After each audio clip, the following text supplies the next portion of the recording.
Tumelo ambakhaithu and welcome to Vuks Talks. My name is Kwena Molekoa and I am not alone. I am with my co-host, the beautiful Dimpho. Dimpho, how are you? I'm good and you. Well, I'm blessed. How are you? Awesome. We have a great guest and Dimpho is about to tell us more about that. Today on our show, we have Mogale Maleka. He's about to tell us about his entrepreneurship journey and also what he does. Today, we are going to discuss on the lineup hydroponics. Now, according to me, hydroponics is when you plant but without using soil, which is a very interesting thing. So, without further ado, our guest is going to explain. Let's welcome Mogale Maleka. Thank you so much for having me. Just once again, Kena Mogale Maleka. I am from AB Farms, which is an agri-tech company that provides hydroponic solutions. So just for those who don't know, basically, as she said... Hydroponic. Hydroponic is such a big word to many people. So tell us more about that. So it just means farming without soil. It turns out soil is just a means of putting everything that a plant needs together. Okay. So we can use water as a medium. You can use any other inert medium. You don't necessarily need soil to farm. So in our case, we're using water as that medium to bring everything together, nice, as well as anchoring the plant. All right. So the advantages of doing that is you can now farm in areas where the soil isn't good. That's one of the many benefits that hydroponic has. Comes with hydroponic. Yes. But yeah, we'll delve deeper into that. We'll delve deeper into hydroponic. But tell us more. Kimang Mogale Maleka. So basically, I'm Mogale Maleka. I'm from a small township somewhere in the middle of Limpopo, close to Polokwane. Yeah. I'm an engineer by profession. I studied at the University of Johannesburg. And then before that, I was at school, Limpopo, and then I graduated from University of Johannesburg, and then I founded this business with my co-founder, Tumelo Pule. In my heart, I am a farmer first and foremost, so that's why we went into farming, the farming space. The way we came across hydroponics is one of our lectures at the university was dealing with some projects around that, which we found interesting.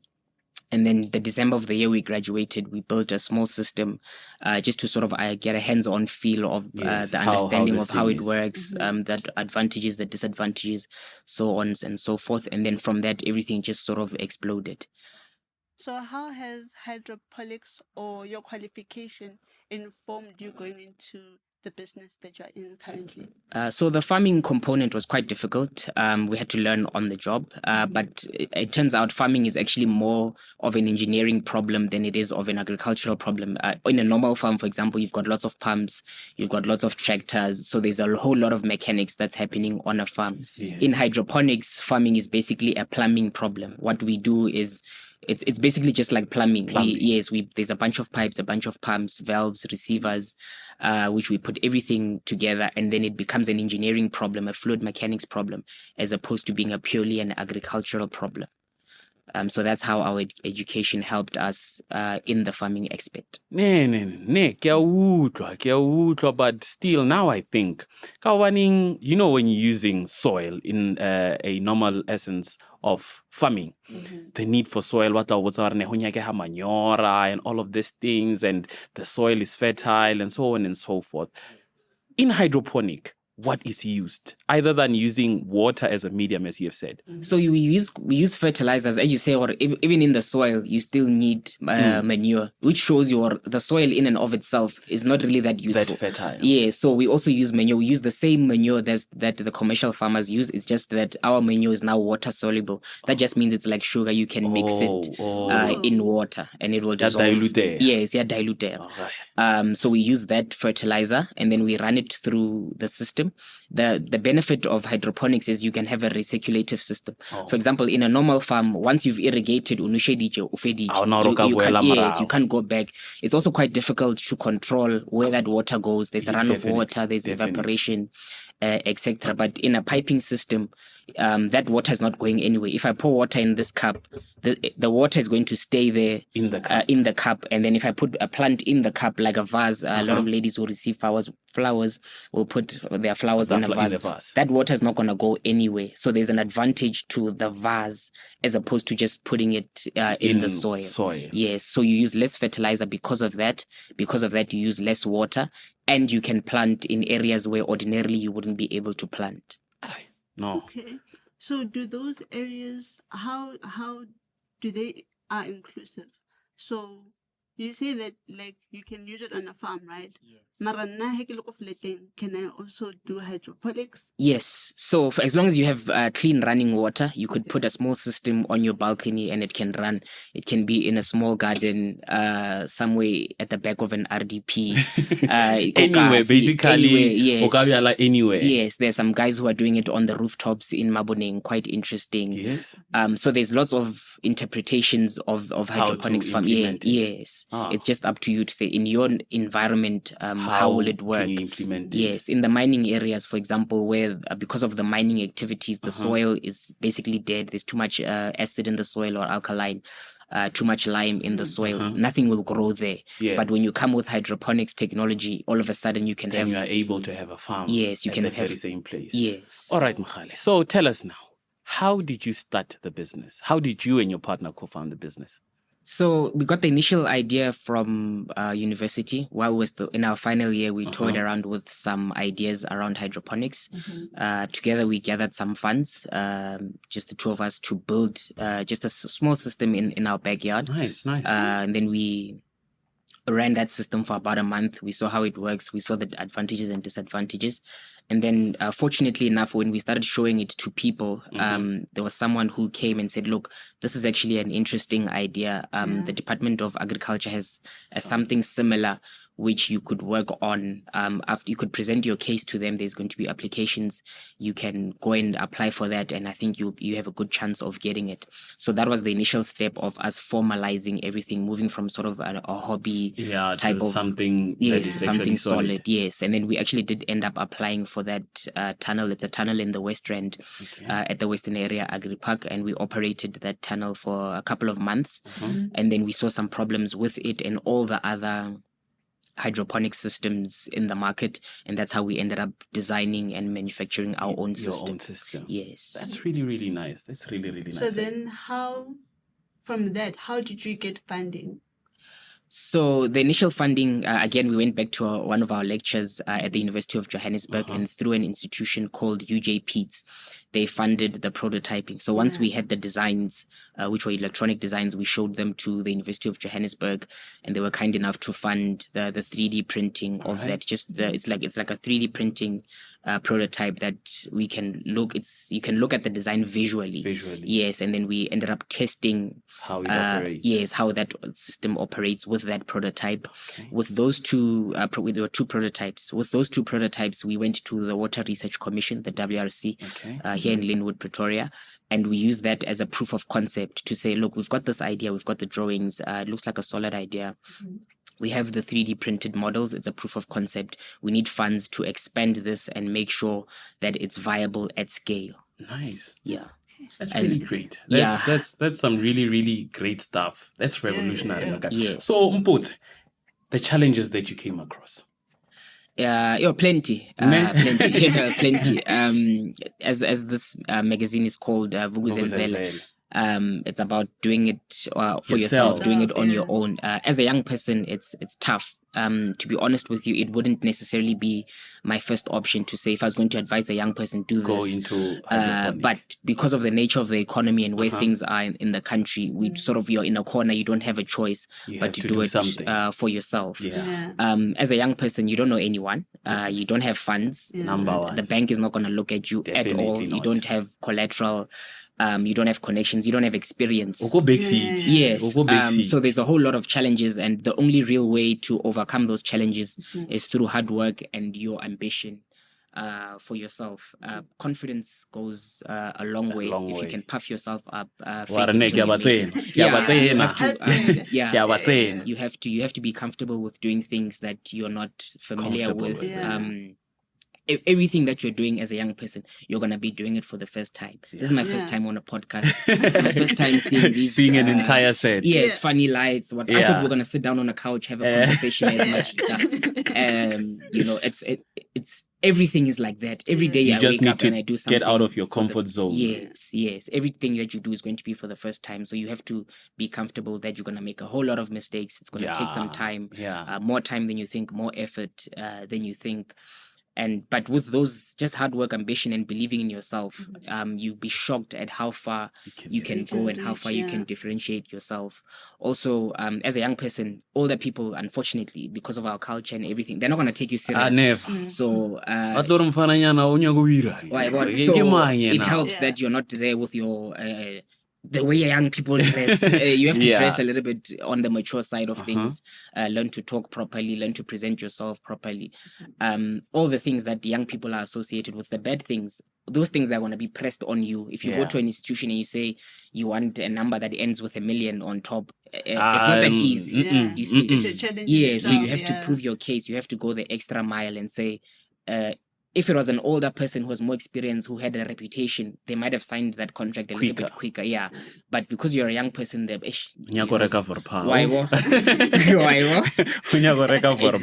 exactly. So you have to be patient and you have to be prepared more than you would think. And with that, you just do it and see what happens. Right now, the economy is tough. So as young people, we have to believe in ourselves. The jobs are not there at all. So if you want to do a YouTube channel or you want to be an artist, whatever it photographer, takes. whatever it is, just do it.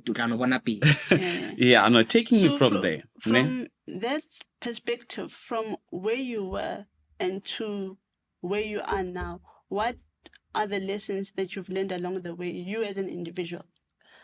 I'll speak on behalf of my business partner who's not here, unfortunately. Yeah. One of the things he likes saying is when you get the chance, leave the hood.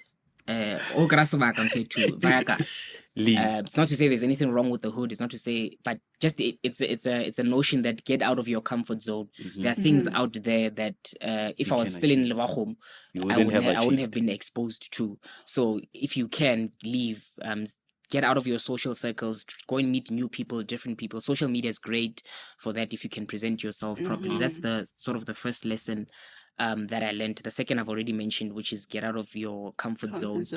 The third lesson I would say, as you're building the business or as you're building your ideas, it's sort of like what you want wants you. It's something like that, if I can put it like that. So the business as well is building me. Right, as I'm growing, I'm becoming a better communicator, a better thinker, a better engineer. When we hired our first staff, I have forgotten about managing people, staff, all of that. So you learn on the go, and it builds you up as an individual. When you become good at one thing, you become more than that thing. You become many other things. You have many caps to your head. Yes, and that builds you up. So it's great. Right. I'm a better encourager. My nieces and nephews will come to me and say, look, we want to do this. We want to try this. And I'm the one to say, encourage them because of my unique path in the business. So I would say it's also making me a better all-round person.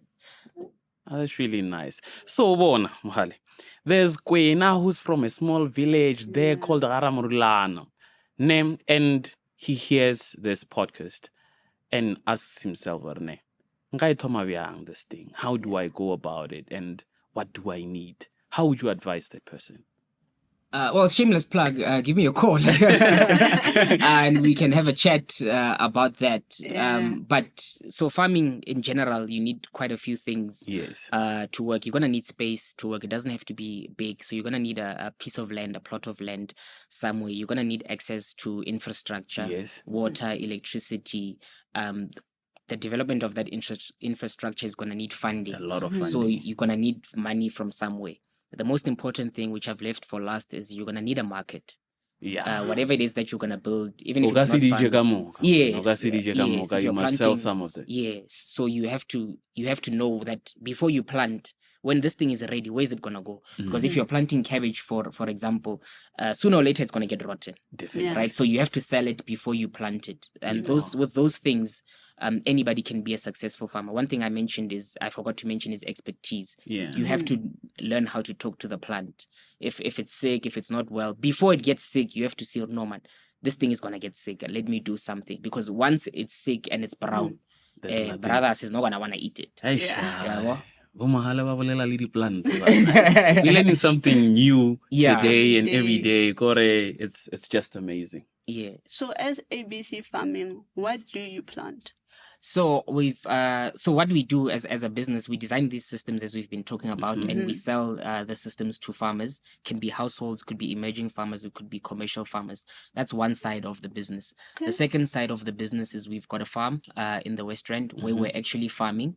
We're using this unit as a demonstration. Use it to demonstrate to potential customers. Exactly. And then we also used it as a trial to study this technology from a scientific point of view, to say, when I say you're using 10 times less land, this is not just a marketing term that we've actually it's a literal trials. thing whereby you are using 10 times less. Yes, we've got the studies to back that up. So that site is being used for that.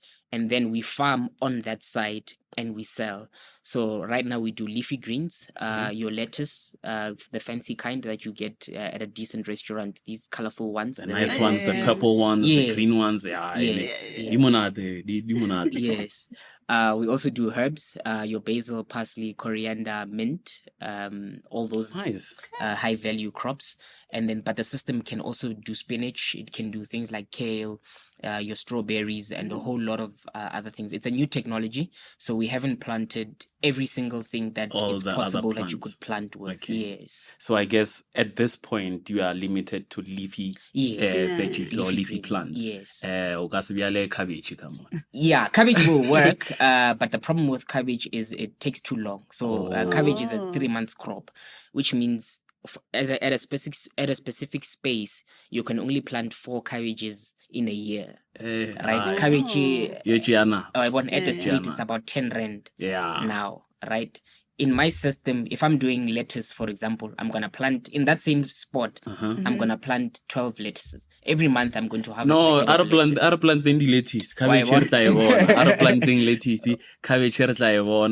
So yeah, man. And so far, have you done collaborations with restaurants?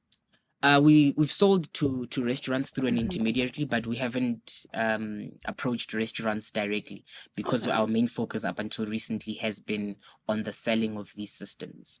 Oh, great. Okay. Yes. So,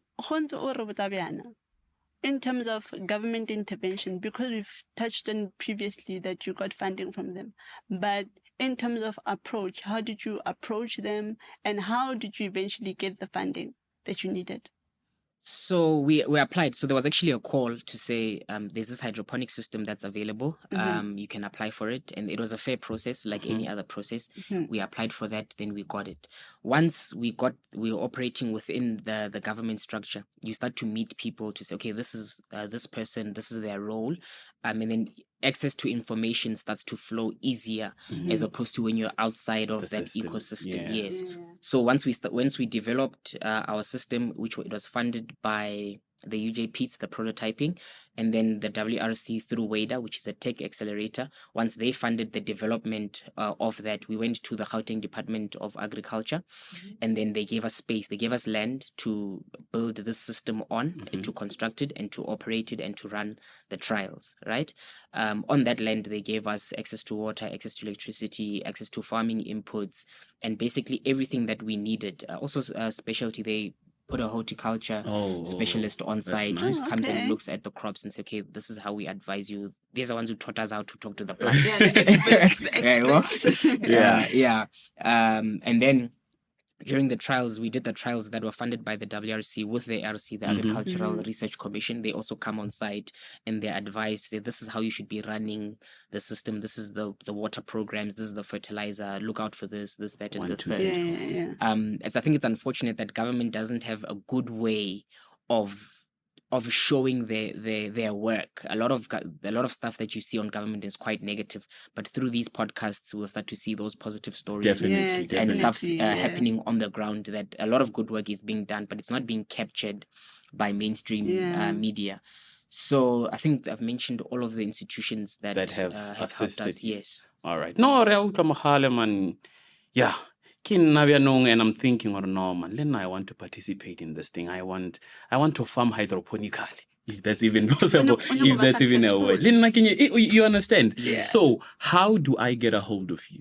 So the easiest is to reach out through our website, Okay. www.abfarms.co.za. That's www.abfarms.co.za. You fill in a form and we'll contact you via email or telephonically. Our contact details are on the website. And then what we'll do is basically we'll do a needs assessment based on those factors that I mentioned before. Do you have land? Is there land? Is there electricity? Is there water and electricity on the land? Do you have a market? Once we look at all of these things, we'll do a needs assessment report and we'll give it to you and say, look, this is where you're standing. This is how we would advise you. Right? To do. Okay. Yes, and then we'll come in. The expertise, you don't need that much because our company, we train you on how to use the system, and it's actually quite repetitive. It's not. It's one thing. Yes, Okay. once you set it up, you Then it wake up goes and you on do and this. on. Yes. When you're Yeah. planting 12 heads of lettuce per year, by the time you get to the third lettuce, you sort of got it. You already have the entire Yeah. thing. Yes, exactly. One example I'll mention, for example, is the project that we just concluded in Guyana with the WRC. The WRC supported that farmer through a program called the Climate Resilience Program, local climate resilience, and it's an emerging farmer somewhere in Zumeri, it's the middle of nowhere. Lettuce in Guyana doesn't grow very well because it's hot. Yes. And the soil as well, it's not so good. It's not good for that, lettuce. right? So we put, however, because you're from Limpopo, you know that Mahuba's Kloof, Yes, Tzaneen, that whole area it's is very fertile place. Yes, it's a tourism area as well. So there's a whole lot of nice boutique hotels. It's a restaurant. It's Definitely. a tourism area. So there's a whole lot of salads, herbs, and stuff that are consumed needed there at that place. Yes, and then those people have to go all the way to Polokwane To buy these veggies. You see, and those when you buy it in Polokwane, it was probably grown somewhere here in the West End, because a lot of lettuce is grown in the West End. You see, so when we set up our hydroponic system there, it breaks that whole chain to say, as a restaurant, as a hotel, we can farm the lettuce and we can give it to you. We can harvest it today and we can give it to you today, and no farmer locally can do that. Yes. So it even cuts the transport costs, and also even the lettuce gets logistics. No. Yeah. So when we say 50% less energy on a hydroponic system, you don't need tractors, you don't need heavy machinery, you don't need all of that. You can also plant where the food is going to be consumed, because you're not constrained by the land. You can put it anywhere where it's going to be consumed. You see, for example, I saw there's a hotel somewhere here. We could find some space there and put a hydroponic system and say, look, we're going to sell you guys the lettuce that comes from here. Right, literally Shagag River. Right, there's no cost. No logistical cost at it. Yes. That's really nice. Sorry, Mahale, that people can call you. But also, there's one thing that I forgot to mention.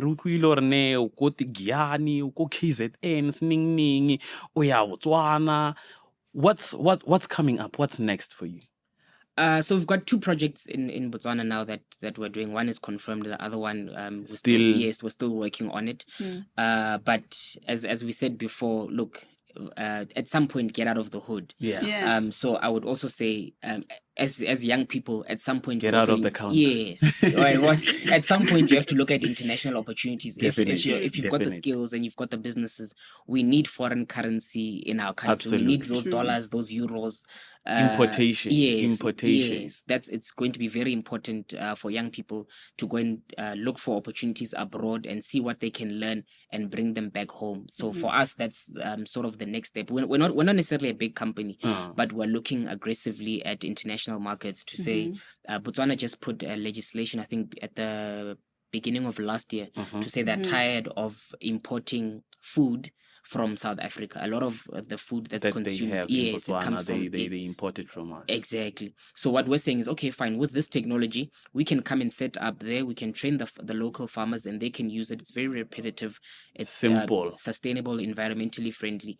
But we're still going to be earning pulas and bringing back to the country. The manufacturing is still going to be done in South Africa.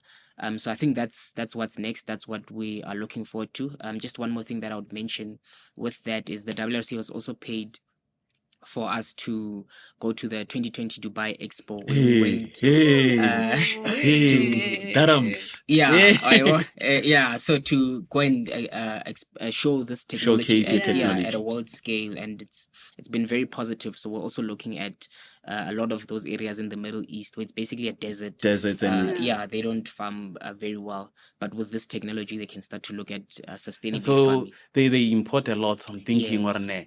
a guy from Leboago will now be importing food to the Middle East. Why? That's some really great stuff. Man. Yeah. That's really, really great. That's really great. Dimpho? And what are you hoping, or what is the takeaway message that you want people to be inspired by? So I'd say particularly the young people, let's work. Let's push. Yeah.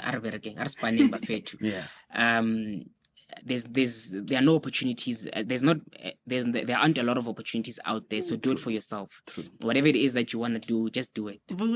Yeah, just do it. All right. No, thank you so much, Mogale. It's quite nice to be in the presence of a young person. Olubanangorne is doing so much. And, there's a lot that is being said about South Africa, but we are indeed changing a lot of lives, and we are indeed making a lot of difference. Ashuyena mahal uvukile azenzela. And it's actually showing, and it's very, very inspiring. I hope you as well at home there is inspired, and one day or something and you're sustaining yourself. You are just planting them from the comfort of your home. My name is Kwena Molekoa, and thank you so very much. And remember, rise and do it yourself, guys. Again, quote of the day: plant what you sow what you reap. And it's the end of the show, guys. Sadly, we have to love and leave you. And as I said, my name is Dimpho, and hope you have enjoyed today's episode.